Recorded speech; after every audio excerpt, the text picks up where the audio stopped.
ஒரு பெண் வயதுக்கு வந்தால் அவரது தந்தையிடம் கூட சொல்லக்கூடாது என சில ஹதீஸ்கள் பரவுகிறது. அப்படி சொல்லக்கூடாது என்றால் வீட்டில் உள்ளவர்கள், நெருங்கிய உறவினர்கள் இவர்களிடத்திலும் கூட சொல்லக்கூடாதா அப்படின்னு கேட்குறீங்க. ஒரு பெண் வயதுக்கு வருவது என்பது மிக ஒரு முக்கியமான, வீட்டில் உள்ளவர்களுக்கெல்லாம் வந்துட்டு சந்தோஷமான ஒரு விஷயமாக இருக்கிறது. அப்போ இப்படிப்பட்ட ஒரு ஒரு சந்தோஷமான வாழ்க்கையினுடைய மிக முக்கியமான ஒரு கட்டமாக இருப்பதை குறித்து தந்தையிடம் சொல்லக்கூடாது என்று ஹதீஸ்கள் பரவுதுன்னு சொல்றீங்க. அப்படி எந்த ஒரு ஹதீஸுமே கிடையாது. நாம் அறிந்த வரைக்கும் இட்டுக்கட்ட ஒரு பட்ட ஹதீஸ்ல கூட அந்த மாதிரியான செய்திகள் நம்மால் பார்க்க முடியல. அது யார் அந்த மாதிரி பரப்புறாங்க? அது என்ன செய்தி அப்படிங்கிறது இங்க பதிஞ்சீங்கன்னா, அது இன்னும் விலாவரியாக அ அதை பத்தி நம்ம சொல்லலாம். அப்படி எந்த ஒரு மார்க்கத்தில வந்துட்டு ஒரு சட்டத்திட்டமும் கிடையாது. தந்தையிடமே சொல்லக்கூடாது.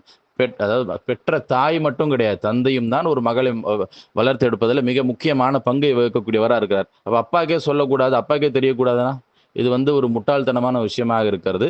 மார்க்கத்தில தடை செய்யப்பட்டுள்ளது என்ன? இதுக்குன்னு சொல்லி விழா எடுத்து, ஊருக்கெல்லாம் உலகத்துக்கெல்லாம் தெரியப்படுத்துறது, அந்த மாரியான வேலைய தான் நம்ம பார்க்கக்கூடாதே தவிர, இது மிக முக்கியமான ஒரு கட்டமா இருக்கிற இந்த அடிப்படையில, தந்தைக்கு ஆகட்டும் சரி, வீட்ல உள்ளவங்க, நெருங்கிய உறவினர்களுக்கெல்லாம் வந்துட்டு தெரியப்படுத்தக்கூடாது என்பதற்கு எந்த விதமான ஒரு ஆதாரமும் கிடையாது.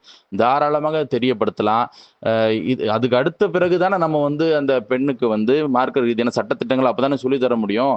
வயசுக்கு வருது அப்படிங்கிறது என்னங்கிறதெல்லாம் அவங்களுக்கு ஒண்ணும் தெரியாது. திடீர்னு அவங்க உடல்ல இந்த மாதிரியான மாற்றங்கள் நிகழுது என்றால், அது என்ன? எப்படி? அப்படிங்கிறதெல்லாம் வந்து பெற்றோர்கள் தான் சொல்லிக் குடுக்க முடியும்.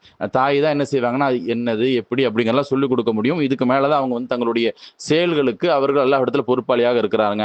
தொழுகை ரீதியாக, அ ம ஜக்காத்திலிருந்து, அதேபோல மாதவிடாய் தொடர்பான விஷயங்கள்னு சொல்லி எல்லா சட்டதிட்டங்களுமே அந்த பெண் குழந்தைக்கு சொல்லிக் குடுக்கணும்ல.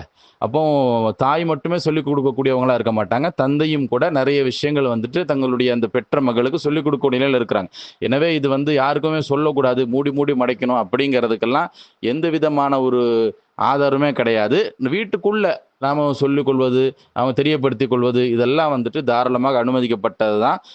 அது எது நமக்கு வந்து கூடாது என்றால், உலகத்துக்கெல்லாம் சொல்லி அது ஒரு ஒரு ஒரு என்னமோ ஒரு அந்த பெண்ணுக்கே வந்துட்டு ஒரு ஒரு வெட்க உணர்வு ஏற்படுத்தக்கூடிய வகையில நாம நம்மளுடைய செயல்பாடுகளை அமைத்துக் கொள்ளக்கூடாது. மற்றபடிக்கு நமக்குள்ள எல்லாம் தெளிவுபடுத்துறதுக்கு எந்த ஒரு தடையுமே குர்ஆனிலோ, ஆதாரப்பூர்வமான நபிமொழிகள்லயோ கிடையவே கிடையாது.